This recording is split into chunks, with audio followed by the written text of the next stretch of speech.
el príncipe de los predicadores, Charles Spurgeon. Narrado por Samuel Andrés Chaparro Sandoval.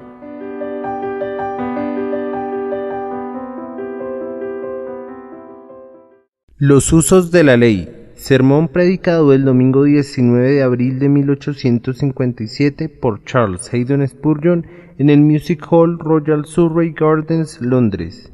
Entonces, ¿para qué sirve la ley? Gálatas capítulo 3, versículo 19.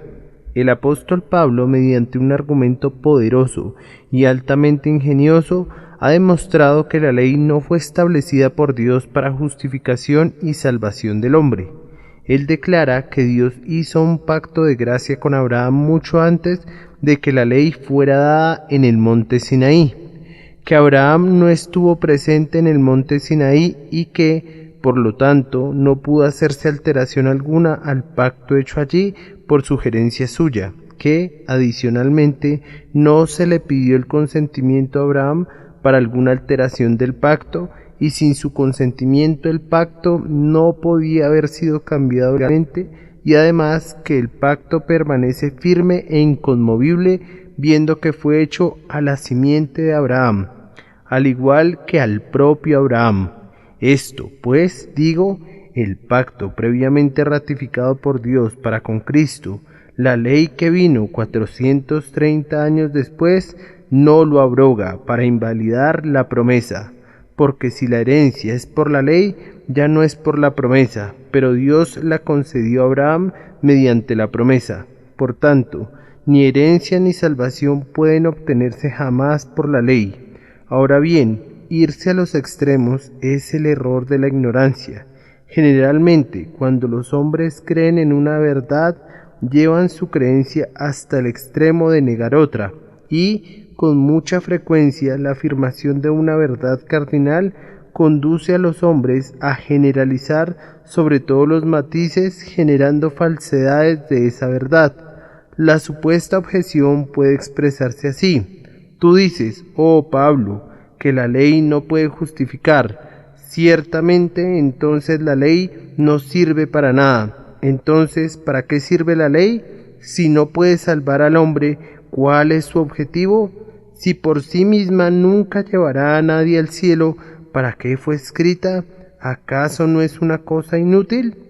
El apóstol muy bien pudo haber replicado a su oponente con una mirada de desprecio diciéndole: oh insensato y tardo de corazón para entender. ¿Se demuestra que una cosa es completamente inútil simplemente porque no responde a cada propósito en el mundo?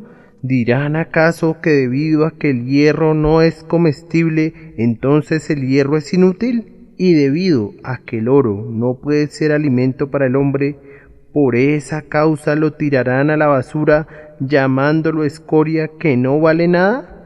Sin embargo, sobre la base de esas insensatas premisas, ustedes proceden de esa manera, pues debido a que he dicho que la ley no puede salvar, ustedes me han preguntado neciamente que para qué sirve entonces, y ustedes insensatamente suponen que la ley de Dios no sirve para nada y que no tiene ningún valor. Esta objeción, por lo general, es propuesta por dos tipos de personas. Primero, por simples latosos a quienes no les gusta el Evangelio y desean encontrarle todo tipo de fallas. Ellos pueden decirnos aquello en lo que no creen, pero no nos dicen en qué creen. Ellos quieren oponerse a las doctrinas y a los sentimientos de los demás, pero estarían perdidos si se les pidiera que se sienten y escriban sus propias opiniones. No parecen haber ido más lejos que el genio de un mono que puede hacer pedazos todo, pero que no puede arreglar nada. Luego, por otro lado, está el antinominiano que dice: sí, yo sé que soy salvo únicamente por gracia, y entonces quebranta la ley diciendo que no le obliga, ni siquiera como regla de vida, y pregunta: ¿para qué entonces sirve la ley? Echándola fuera de su puerta como si fuera un mueble viejo únicamente útil como leña, porque en verdad no está adaptada para salvar su alma. Pero una cosa puede tener muchos usos, aunque no tenga alguno particular.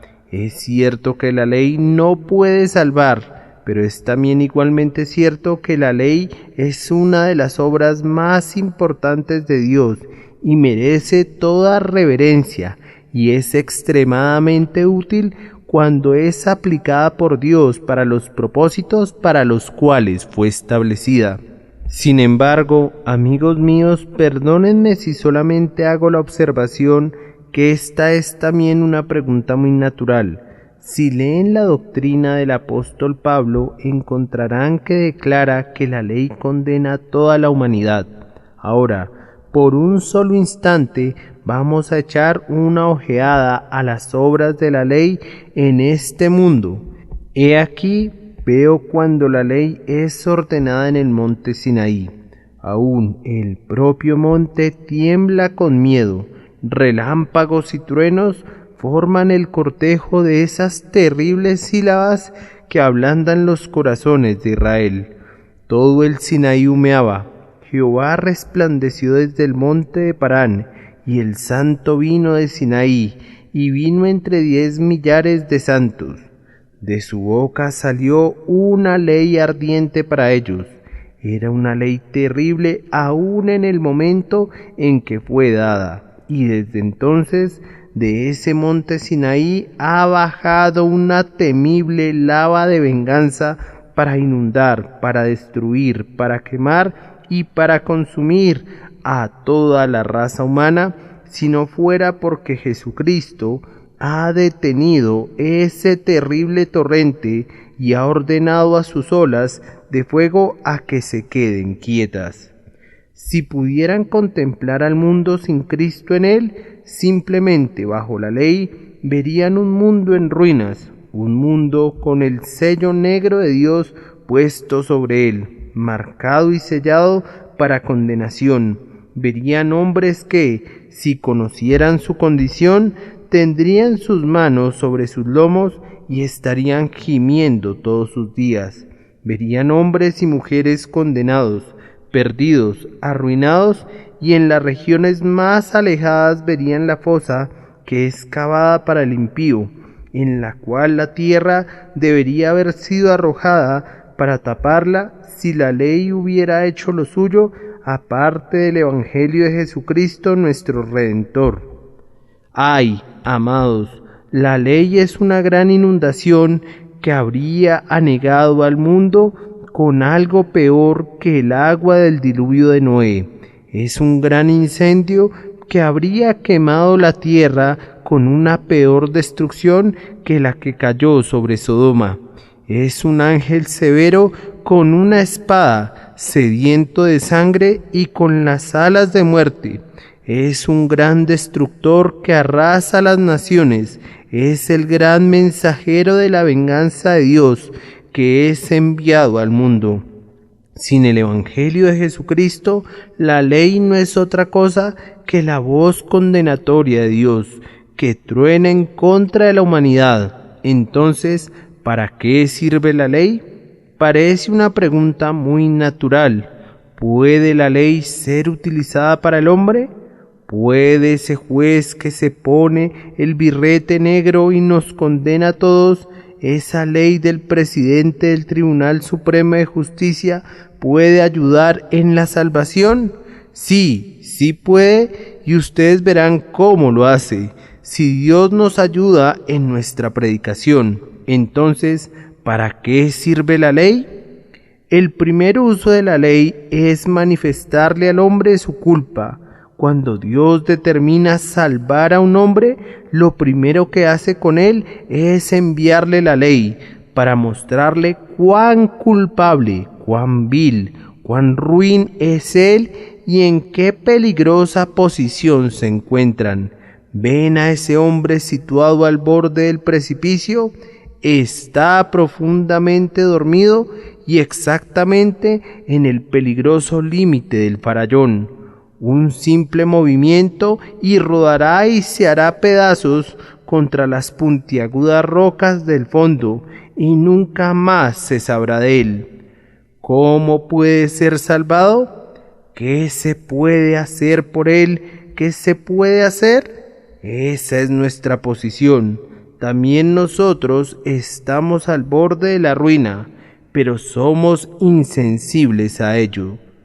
Dios, cuando comienza a salvarnos del peligro tan inminente, envía su ley, la cual, con un rezo y un puntapié, nos despierta y hace que abramos los ojos. Vemos entonces nuestro terrible peligro, descubrimos nuestras miserias, y es entonces cuando estamos en la posición correcta para clamar por nuestra salvación, y nuestra salvación viene a nosotros. La ley actúa con el hombre como lo hace el médico cuando quita lo que obstruye al ojo del ciego. Los hombres que creen en su justicia propia son ciegos, aunque se consideran buenos y hasta excelentes. La ley quita esa obstrucción y les permite descubrir cuán viles son y cuán completamente arruinados y condenados están si permanecen bajo la sentencia de la ley. Sin embargo, en vez de tratar esto doctrinalmente, voy a tratarlo prácticamente, esperando un impacto directo en sus conciencias. Amado oyente, ¿acaso la ley de Dios no te convence de pecado este día? Bajo la mano del Espíritu de Dios, ¿no te hace sentir que has sido culpable, que mereces la perdición, que has incurrido en la terrible ira de Dios?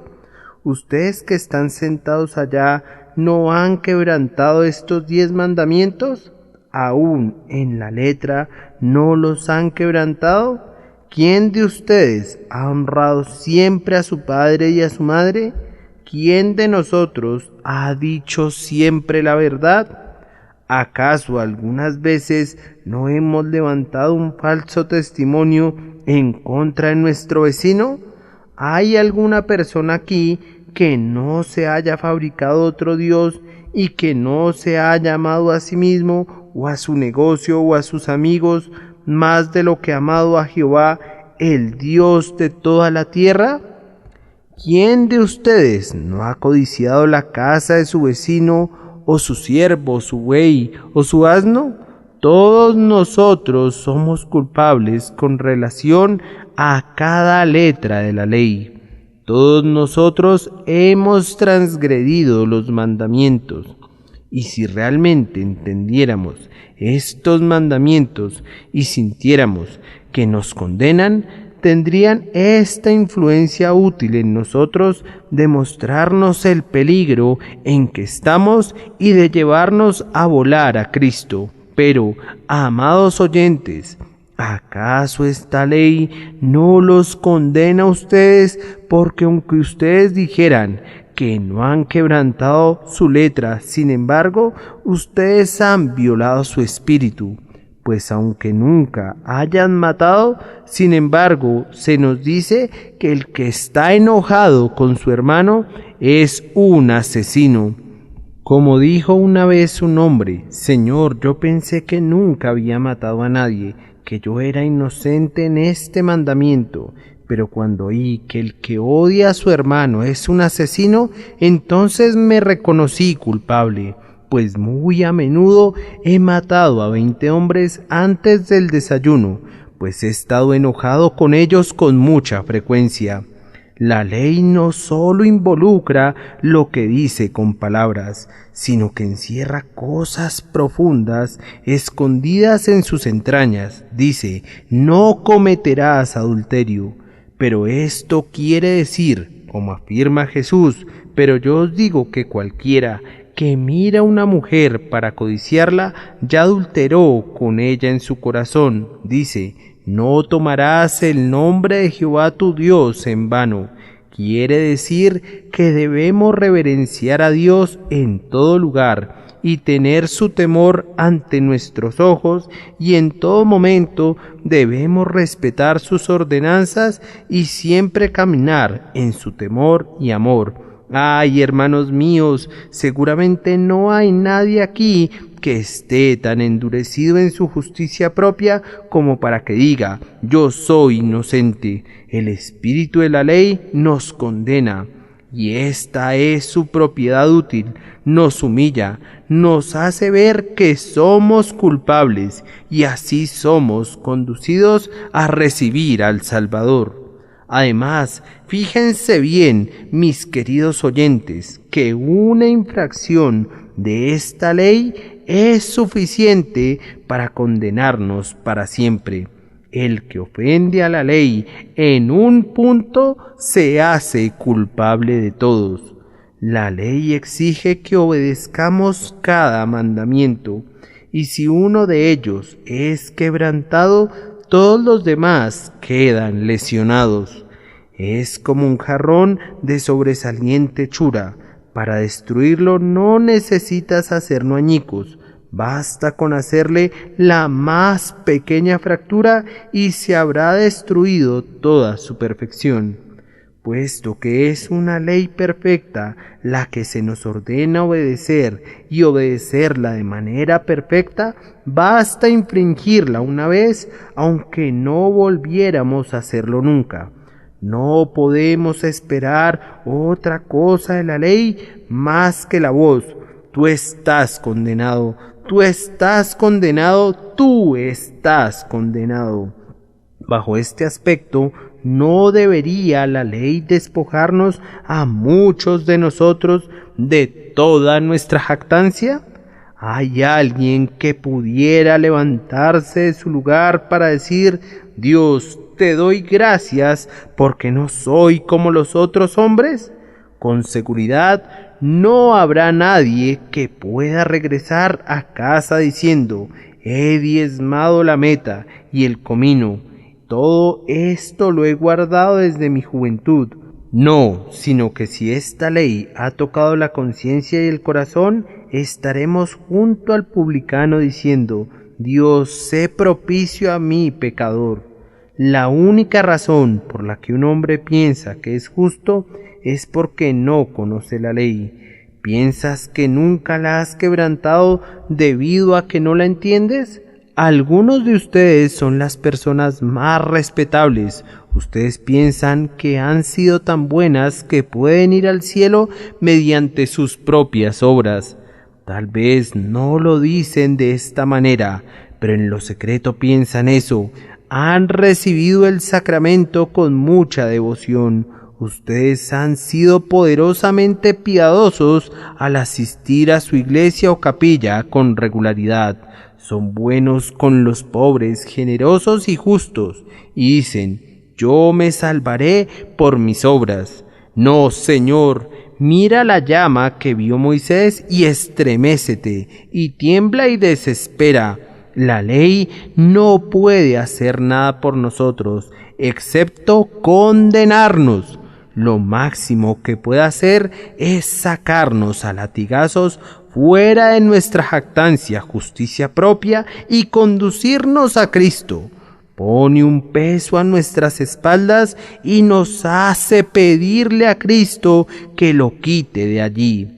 Es como una lanceta que explora la herida. Para usar una parábola, es como algún oscuro sótano que no ha sido abierto por años, que está lleno de todo tipo de criaturas repugnantes. Podemos caminar en ese sótano sin saber que están allí. Pero viene la ley, derriba las cortinas, permite que entre la luz, y luego descubrimos cuán vil corazón tenemos y cuán perversas han sido nuestras vidas. Y entonces, en lugar de jactarnos, somos llevados a postrarnos y a clamar: Señor, sálvame o perezco. Oh, sálvame por tu pura misericordia, o de lo contrario seré arrojado fuera. Oh, ustedes que son justos con su justicia propia, que escuchan este sermón, que se consideran tan buenos que pueden remontarse al cielo por sus propias obras. caballos ciegos dando vueltas perpetuamente al molino sin progresar ni una sola pulgada. ¿Piensan cargar con la ley sobre sus hombros como lo hizo Sansón con las puertas de Gaza? ¿Acaso se imaginan ustedes que pueden guardar a la perfección esta ley de Dios? ¿Se atreverían a decir que no la han quebrantado? No, seguramente confesarán, me he rebelado, aunque lo harán en voz muy baja. Entonces deben saber esto: la ley no puede hacer nada por ustedes en lo relacionado al perdón. Todo lo que puede hacer es solamente esto: puede hacerte sentir que no eres absolutamente nada. Puede desvestirte, puede magullarte, puede matarte, pero jamás puede darte vida, ni vestirte ni limpiarte, pues no fue establecida para hacer eso. Oh oyente, ¿estás triste hoy por causa del pecado? ¿Sientes que has sido culpable? ¿Reconoces tu transgresión? ¿Confiesas tus extravíos? Escúchame entonces como embajador de Dios. El Señor tiene misericordia de los pecadores. Jesucristo vino al mundo para salvar pecadores, y aunque tú has quebrantado la ley, Él la ha guardado. Toma su justicia para que sea tuya. Entrégate a Él, ven a Él ahora, sin nada y desnudo, y cúbrete con sus vestiduras. Ven a Él, malvado y sucio, y lávate en la fuente que ha sido abierta para el pecado y la impureza, y entonces sabrás para qué sirve la ley. Ese es el primer punto. Ahora, el segundo uso. La ley sirve para aniquilar toda esperanza de salvación por medio de una vida reformada. La mayoría de los hombres, cuando se reconocen culpables, prometen que se reformarán. Dicen, he sido culpable y he merecido la ira de Dios, pero en el futuro voy a acumular muchos méritos que compensarán todos mis viejos pecados. Pero la ley tapa la boca del pecador con su mano y le dice, alto, no puedes hacer eso, es imposible. Les mostraré cómo puede la ley hacer esto. Lo hace parcialmente recordándole al hombre que la obediencia futura no puede expiar la culpa pasada, usando una metáfora común. Para que el pobre pueda entenderme plenamente, ustedes han ido acumulando un saldo deudor en la tienda donde compran. Ahora es tan grande que no pueden pagarla. Entonces acuden a la señora Brown, la dueña de la tienda, y le dicen, caramba señora, me da mucha pena que debido a que mi esposo está sin trabajo y todo eso, sé que nunca le podré pagar. Tengo una gran deuda con usted, pero si le parece, señora, si me perdona esta deuda, ya nunca le voy a volver a deber, en el futuro le pagaré siempre de contado.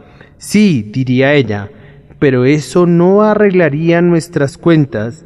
Si me va a pagar lo que compra, estaría simplemente cumpliendo con su obligación. Pero, ¿qué pasará con toda la deuda acumulada? ¿Cómo se la va a saldar? No se podrá liquidar con todo lo que pague en el futuro. Esto es lo que hacen los hombres con respecto a Dios.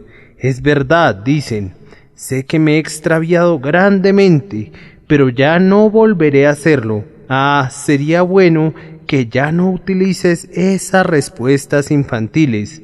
Al aferrarte a la esperanza, no haces otra cosa que manifestar tu excesiva insensatez.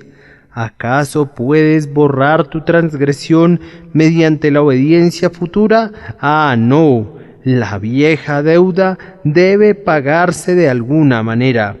La justicia de Dios es inflexible, y la ley te dice que ninguno de tus propósitos puede expiar lo que has hecho en el pasado.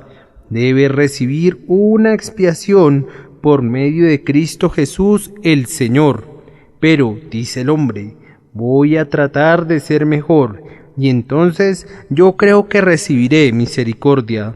Entonces la ley interviene y dice, vas a tratar de guardarme, ¿no es cierto? Vamos, amigo, no puedes hacerlo. La perfecta obediencia en el futuro es imposible, y los 10 mandamientos son mostrados, y si cualquier pecador que ha despertado los mira, se retirará diciendo, es imposible que yo los guarde. Vamos, amigo, tú dices que serás obediente en el futuro.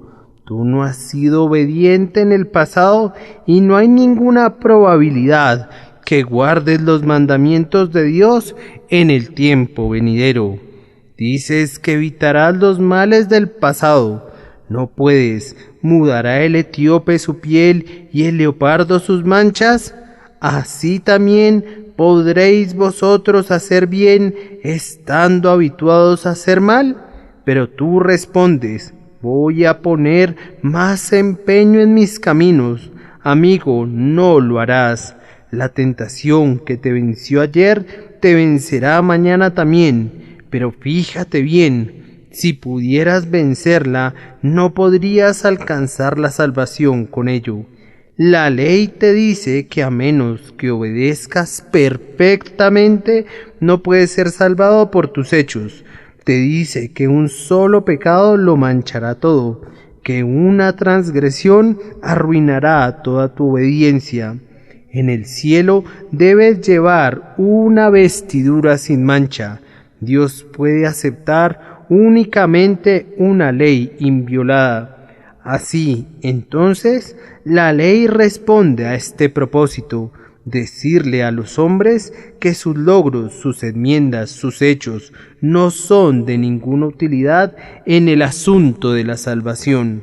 Lo que les toca es venir a Cristo, obtener un nuevo corazón y un espíritu recto, obtener el arrepentimiento evangélico del cual no tienen que arrepentirse para que así puedan poner su confianza en Jesús y recibir el perdón por medio de su sangre. Entonces, ¿para qué sirve la ley? Sirve este propósito, como decía Lutero, el propósito de un martillo. Lutero, como ustedes saben, es muy enérgico acerca del tema de la ley. Dice, si alguien no es un asesino, ni un adúltero, ni un ladrón, y se refrena externamente del pecado, como lo hacía el fariseo que es mencionado en el Evangelio, esa persona juraría que es justa, y por lo tanto concibe una opinión de justicia, y presume de sus buenas obras y de sus méritos. A tales personas Dios no puede ablandar ni humillar de ninguna otra manera para que puedan reconocer su miseria y su condenación, sino por medio de la ley. Porque ese es el martillo de la muerte, el trueno del infierno y el rayo de la ira de Dios que hace polvo a los hipócritas insensibles y obstinados. Porque mientras habite en el hombre la opinión de justicia, habitará en él también el orgullo incomprensible, la presunción, la seguridad, el odio hacia Dios, el desprecio a su gracia y a su misericordia, la ignorancia de las promesas de Cristo, la predicación de la libre remisión de pecados por medio de Jesucristo no puede entrar en el corazón de alguien así, ni tampoco puede experimentar ningún sabor ni aroma al respecto, pues esa poderosa roca y esa muralla diamantina, es decir, la opinión de justicia con la cual se reviste el corazón, lo impide. Por lo tanto, la ley es ese martillo, ese fuego, ese viento grande y poderoso, y ese terrible terremoto que parte las montañas y quiebra las rocas, como cita Primera de Reyes, capítulo 19, versículos 11 al 13, es decir, los hipócritas obstinados y orgullosos. Elías, no pudiendo resistir estos terrores de la ley que son significados por estas cosas, cubrió su rostro con su manto.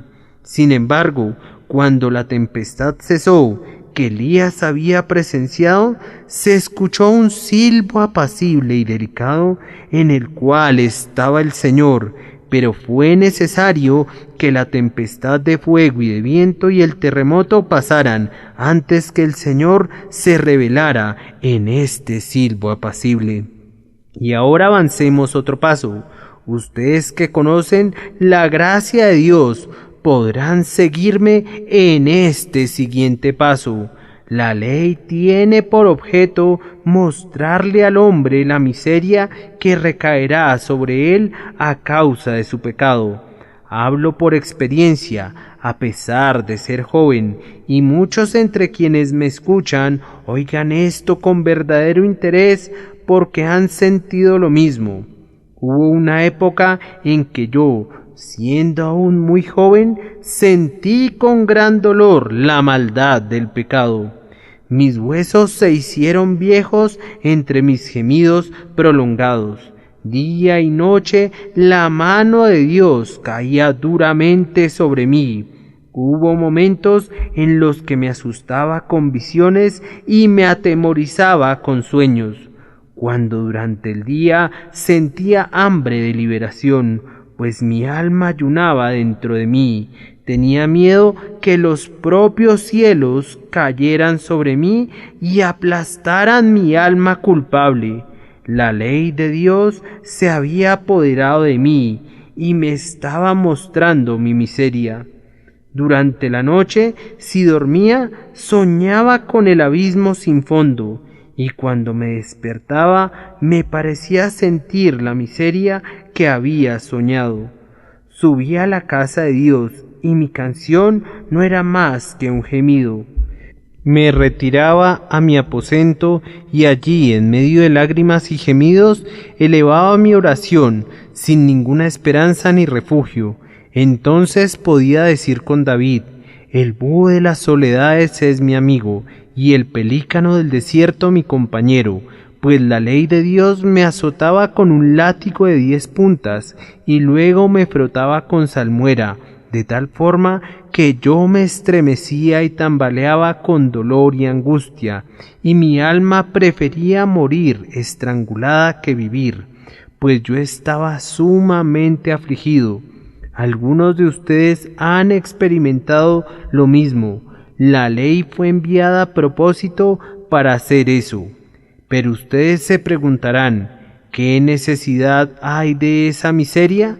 Yo respondo que esa miseria fue enviada por esta razón, para que así yo pueda clamar a Jesús. Usualmente nuestro Padre Celestial no nos hace buscar a Jesús hasta que no nos ha dejado limpios a punta de latigazos de toda nuestra confianza. Él no nos hace anhelar ardientemente el cielo hasta que no nos haya hecho sentir algo de las torturas intolerables de una conciencia dolorida que es un anticipo del infierno. ¿Acaso no recuerdas, amigo mío, cuando solías despertarte en la mañana y lo primero que hacía era tomar una copia del libro Alarma de Alain o un llamado al inconverso de Baxter? Oh, esos libros. En mi niñez yo los leía y los devoraba cuando estaba bajo un sentido de culpa. Leer esos libros era como permanecer al pie del Sinaí. Cuando leía a Baxter, encontraba que decía cosas como estas: pecador, recapacita, en una hora pudieras estar en el infierno. Piensa que dentro de poco pudieras estar agonizando. A una hora la muerte está carcomiendo tu mejilla. ¿Qué harás cuando estés frente al tribunal de Dios sin un Salvador? ¿Le dirás que no tuviste tiempo que dedicar a la religión? ¿Acaso esa excusa vacía no se evaporará en el aire tenue? Oh pecador, entonces, ¿te atreverás tú a insultar a tu Hacedor? ¿Te atreverás a burlarte de él? Recapacita, las llamas del infierno son abrasadoras y la ira de Dios es terrible. Aunque tus huesos fueran de acero y tus costillas de bronce, te estremecerías de terror. Aunque tuvieras la fortaleza de un gigante, no podrías luchar con el Altísimo. ¿Qué harás cuando te haga pedazos y no haya nadie que te pueda librar? ¿Qué harás cuando disparen tu contra sus 10 poderosos cañones? El primer mandamiento dirá: aplástalo, él me ha quebrantado. El segundo mandamiento dirá: condénalo, él me ha quebrantado. El tercer mandamiento dirá: maldición sobre él, porque me ha quebrantado. Y de una manera parecida, todos dispararán en contra tuya. Y tú estarás sin un refugio, sin un lugar a donde huir, y sin ninguna esperanza. Ustedes no han olvidado aquellos días en los que ningún himno parecía el adecuado para ustedes, excepto el que comienza así: encórvate, alma mía, tú que solías elevarte, y platica por un rato con la muerte. Considera cómo agoniza el mortal y exhala su último suspiro. O también, ese terrible día ciertamente vendrá. La hora establecida se apresura, cuando deba comparecer ante mi juez para pasar la solemne prueba. Y es por esto que la ley fue enviada, para convencernos de pecado, para hacernos temblar y estremecer delante de Dios. Ustedes que son justos con justicia propia, permítanme dirigirles simplemente una palabra o dos el día de hoy, pronunciadas con terrible y ardiente sinceridad. Recuerden, señores, que viene el día cuando una muchedumbre mucho más vasta que ésta se congregará sobre las llanuras de la tierra, cuando el Salvador, el juez de los hombres, se sentará en un gran trono blanco. Ahora ya ha llegado, el libro es abierto, la gloria del cielo es manifestada, rica con un amor triunfante y ardiendo con una venganza inextinguible. 10,000 ángeles están a cada lado, y tú estás de pie para ser juzgado. Ahora tú que eres justo con justicia propia, dime ahora que fuiste a la iglesia 3 veces al día. Vamos, amigo, dime ahora que tú guardaste todos los mandamientos. Dime ahora que tú no eres culpable. Preséntate ante él con el recibo de tu menta, de tu anís y de tu comino. Vamos ahora, amigo, ¿dónde estás? Estás huyendo, estás gritando: peñas, escóndadme, montes, caigan sobre mí. ¿Qué pretendes, hombre? ¿Cómo? Tú eras tan justo en la tierra que nadie osaba hablarte. Eres tan bueno y tan decente. ¿Por qué huyes? Vamos, hombre, llénate de valor. Ven ante tu hacedor. Dile que fuiste honesto, sobrio, excelente y que mereces ser salvado. ¿Por qué te demoras para repetir tus jactancias? ¡Anímate! Dilas. Veo que continúas huyendo de la presencia de tu Hacedor, dando alaridos. No se hallará a nadie que permanezca delante de él, apoyado en su propia justicia. Pero miren, miren, miren, veo a un hombre que sale al frente de esa abigarrada multitud. Marcha hacia adelante con paso firme y con ojos sonrientes. ¿Cómo? ¿Hay alguien que se atreve a estar ante su Hacedor? Sí, hay uno. Se adelante y exclama: ¿quién acusará a los escogidos de Dios? ¿No te estremeces? ¿No se lo tragarán las montañas de ira? ¿No lanzará Dios su terrible rayo en contra suya? No, escucha mientras continúa confiadamente. ¿Quién es el que condenará? Cristo es el que murió, más aún el que también resucitó. Y veo la diestra de Dios extendida. Venid, benditos de mi Padre, heredad el reino preparado para vosotros. Ahora se cumple el verso que una vez cantaste con dulzura. Con valentía estaré en aquel gran día, pues ¿quién me acusará de algo? Ya que por medio de tu sangre absuelto he sido de la tremenda maldición y vergüenza del pecado. Y ahora, mis queridos amigos, temo cansarlos, por lo tanto, permítanme sugerir brevemente otro pensamiento. Entonces, ¿para qué sirve la ley? Fue enviada al mundo para mostrar el valor de un Salvador. De la misma manera que el oropel hace resaltar las joyas y las manchas oscuras hacen que los tintes brillantes luzcan más brillantes, así la ley hace que Cristo aparezca más puro y más celestial. Oigo a la ley de Dios maldecir, cuán dura es su voz.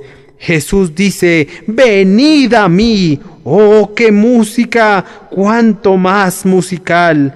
Después de los sonidos discordantes de la ley, veo que la ley condena. Contemplo a Cristo obedeciéndola. ¡Oh, cuán importante es ese precio! Conociendo cuán pesada es la demanda.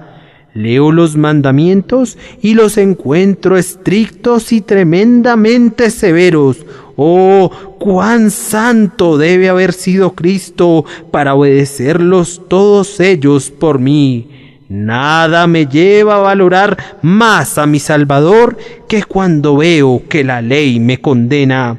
Cuando sé que esta ley se interpone en mi camino y como un querubín con una espada encendida no me dejará entrar al paraíso, entonces puedo conocer cuán dulcemente preciosa debe ser la justicia de Cristo, que es un pasaporte para el cielo y que me da gracia para entrar en el cielo.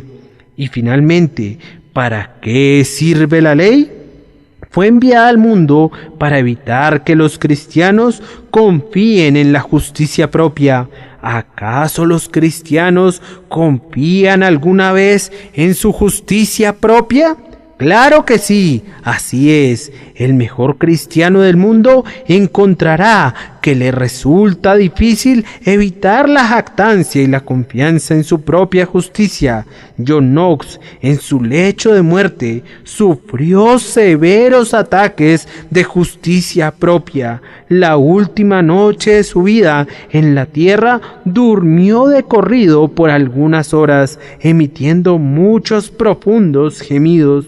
Cuando se le preguntó por qué gemía tan profundamente, respondió: durante mi vida he resistido muchos ataques de Satanás, pero en estos momentos me ha atacado de manera más terrible que nunca y ha utilizado toda su fuerza para acabar conmigo de una vez. La astuta serpiente se ha esforzado para persuadirme de que he merecido el cielo y la bienaventuranza eterna por el fiel cumplimiento de mi ministerio. Pero bendito sea Dios, que me ha dado la capacidad de apagar este dardo encendido, recordándome pasajes como estos: que tienes que no hayas recibido, y por la gracia de Dios soy lo que soy. Sí, y cada uno de nosotros ha sentido lo mismo. Ha sido más bien divertido cuando a menudo se me han acercado algunos hermanos que me dicen: confío que el Señor lo conservará humilde, cuando ellos mismos eran tan orgullosos como la alta posición que ostentaban y todavía unas cuantas pulgadas más. Han sido muy sinceros en su oración para que yo sea humilde, alimentando sin darse cuenta su propio orgullo debido a su propia reputación imaginaria de humildad. Desde hace mucho tiempo he renunciado a instar a la gente a que sea humilde, porque naturalmente tiende a hacerlos más bien orgullosos. Un hombre suele decir: Dios mío, estas personas temen que yo sea orgulloso. Debo tener algo que sea motivo de orgullo. Luego nos decimos a nosotros mismos: no les voy a permitir que lo vean, y tratamos de reprimir nuestro orgullo. Pero después de todo, somos tan orgullosos interiormente como el propio Lucifer. Yo encuentro que las personas más orgullosas y que más confían en su propia justicia son aquellas que no hacen nada y que no les preocupa en lo más mínimo lo que los otros opinan acerca de su propia bondad. La vieja verdad del libro de Job es una realidad ahora. Ustedes saben que al comienzo del libro de Job se dice: estaban arando los bueyes y las asnas paciendo cerca de ellos. Eso es lo que ocurre generalmente en este mundo. Los bueyes están arando en la iglesia.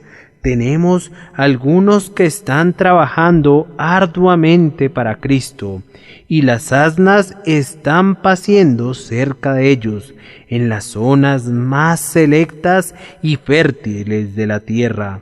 Estas son las personas que tienen mucho que decir acerca de la justicia propia. ¿Qué hacen? No hacen lo suficiente para ganarse la vida, y sin embargo piensan que van a ganarse el cielo. Se sientan cruzados de brazos y sin embargo son tan reverentemente justos porque quizás eventualmente dan dinero para alguna caridad. No hacen nada y sin embargo se jactan de su justicia propia. Y con los cristianos pasa lo mismo. Si Dios te hace laborioso y te mantiene ocupado en su servicio, es menos probable que seas orgulloso confiando en tu propia justicia que si no haces nada. Pero en todo momento hay una tendencia natural a ello. Por tanto, Dios ha escrito la ley para que cuando la leamos veamos nuestras faltas, para que cuando nos miremos en ella como en un espejo, veamos las impurezas de nuestra carne y tengamos un motivo para aborrecernos en saco y cenizas y clamar a Jesús pidiéndole misericordia. Usen la ley de esta manera y no de otra.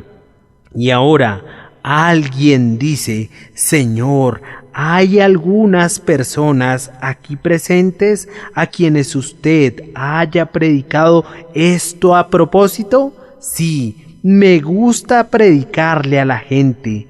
No creo que sea de ninguna utilidad predicar para la gente. Me gusta predicar directamente a los individuos y al corazón. En cada círculo encuentro a un grupo que afirma en idioma muy claro: yo soy tan buen padre como el mejor que pueda ser encontrado en la parroquia. Soy un buen comerciante, pago 20 chelines por libra. No como el señor fulano de tal. Yo voy a la iglesia o voy a la capilla, y eso es más de lo que hace todo el mundo. Pago mis suscripciones, pago una cuota para la enfermería, digo mis oraciones. Por tanto, creo que tengo tan buenas probabilidades de ir al cielo como cualquier otro en el mundo. Creo que 3 de cada 4 personas en Londres piensan de esta manera. Ahora, si esa es la base de tu confianza, tienes una esperanza podrida. Tú tienes una tabla sobre la que estás parado que no resistirá tu peso en el día de rendir cuentas a Dios. Vive el Señor mi Dios, en cuya presencia estoy, que si vuestra justicia no fuere mayor que la de los escribas y los fariseos, no entraréis en el reino de los cielos. Y si piensas que la obra más perfecta de tus manos puede salvarte, tienes que saber esto, que Israel, que iba tras una ley de justicia, no la alcanzó. Aquellos que no la buscan, la alcanzaron. ¿Por qué? Porque el uno la ha buscado por fe, el otro la ha buscado por las obras de la ley, donde nunca se puede encontrar la justificación. Escuchen ahora el Evangelio, hombres y mujeres, dejen de vanagloriarse en su propia justicia, abandonen sus esperanzas junto con todas las confianzas de ustedes que surgen de esto. Tus lágrimas podrían fluir para siempre, y tu celo no conocer descanso. Nada puede expiar el pecado. Cristo debe salvar y únicamente Cristo. Si quieren saber cómo hemos de ser salvos, escuchen esto. Deben venir a Cristo sin traer nada de ustedes. Cristo ha guardado la ley. Tienen que hacer que su justicia sea de ustedes. Cristo sufrió en el lugar de todos los que se arrepienten. Él ha padecido el castigo de ustedes. Y por medio de la fe en la santificación y la expiación de Cristo, ustedes serán salvos.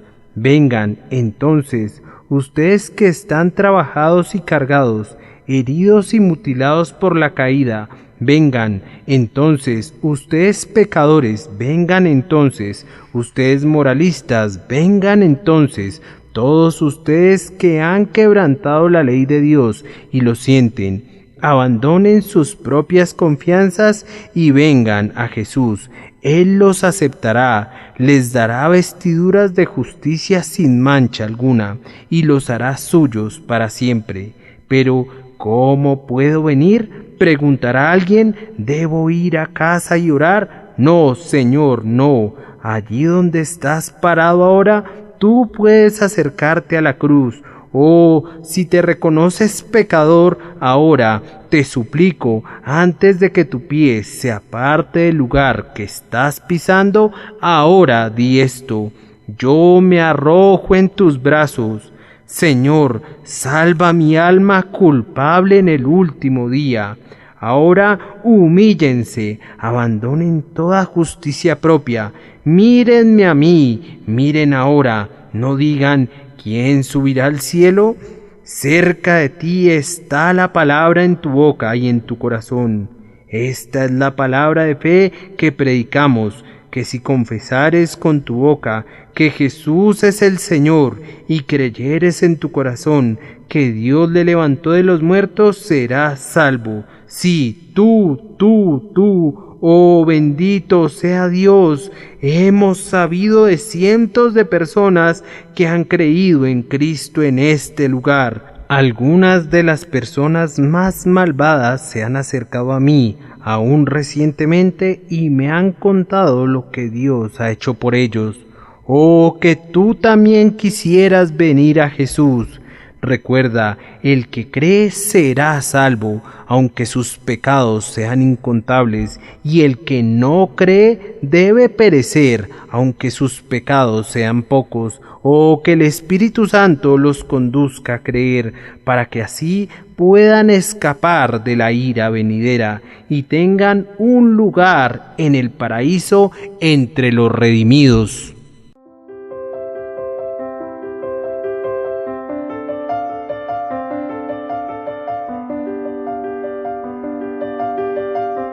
El príncipe de los predicadores, Charles Spurgeon.